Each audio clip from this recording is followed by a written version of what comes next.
দেশ গড়তে জুলাই পদযাত্রা কর্মসূচি ষষ্ঠ দিনে জাতীয় নাগরিক পার্টি এনসিপি আজ রয়েছে রাজশাহীতে। এই মুহূর্তে সেখানে আছেন সহকর্মী পরিতোষ অধিকারী। বিস্তারিত জানতে আমরা চলে যাচ্ছি তার কাছে। পরিতোষ, রাজশাহীতে এনসিপির নেতাকর্মীরা কি ধরনের কর্মসূচি চালাচ্ছেন, তাদের কর্মসূচির সাথে জনগণের সম্পৃক্ততা কেমন দেখছেন আমাদের জানাবেন।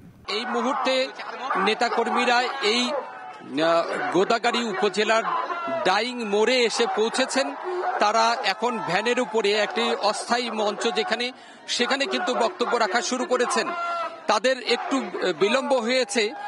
নেতাকর্মীরা বেলা 1টার আগের থেকে কিন্তু এই এলাকায় দাঁড়িয়েছিলেন, অপেক্ষা করছিলেন। প্রচন্ড রোদ এবং গরমের মধ্যে দাঁড়িয়ে তারা তাদের প্রিয় নেতৃবৃন্দকে দেখার জন্য তারা অপেক্ষা করছিলেন। অবশেষে অনেক অপেক্ষার অবসান ঘটল। আমাদের এখানে এনসিপির নেতৃবৃন্দ যারা জুলাইয়ের পদযাত্রায় অংশগ্রহণ করেছেন সেই নেতৃবৃন্দ এখানে এসে পৌঁছাচ্ছেন।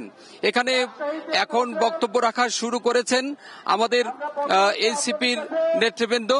এই বক্তব্য একেবারে উদ্বিগ্ন হয়ে শুনছেন নেতাকর্মীরা। তারা আশা করছেন আজকের এই সংক্ষিপ্ত পথসভা থেকে নেতৃবৃন্দ তাদের নির্দেশনা দিবেন এবং তারা কি করছেন, সামনে কিভাবে চলতে হবে, কি করতে হবে, এই বিষয়টা তারা পরিষ্কার করবেন এবং তারাও জানবেন। এর আগে নেতাকর্মীরা কিন্তু আমাদের জানিয়েছেন তারা ভীষণ ভীষণ খুশি আজকে যে কেন্দ্রীয় নেতৃবৃন্দ যেমন সার্জিস আলম, আব্দুল্লাহ হাসনাত, তারপরে নাহিদ ইসলাম, তারা কিন্তু এসেছেন তাদের সঙ্গে দেখা করতে, তাদের সঙ্গে কথা বলতে, তাদের কাছে কথা শুনবেন বলেও আমরা জানতে পেরেছি যে রাজশাহীর নেতৃবৃন্দ কিন্তু এখানে আছেন।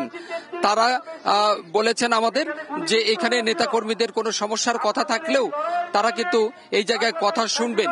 কথা শোনার পরে তারপরে যদি কোনো সমাধান থাকে সেই সমাধানও কিন্তু দিবেন এবং আগামী রাজনীতি কেমন হবে, কিভাবে রাজনীতি করা হবে বা নির্বাচন কি হবে, এই সব বিষয় নিয়ে কিন্তু তারা কথা বলেছেন।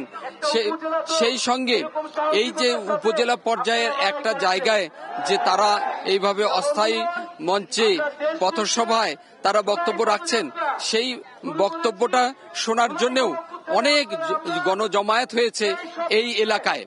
তারপরে এখান থেকে রাজশাহীর উদ্দেশ্যে কিন্তু তারা রওনা দিবেন। আমরা ততক্ষণ পর্যন্ত তাদের সাথে থাকবো, পরবর্তীতে আরো জানাতে পারবো।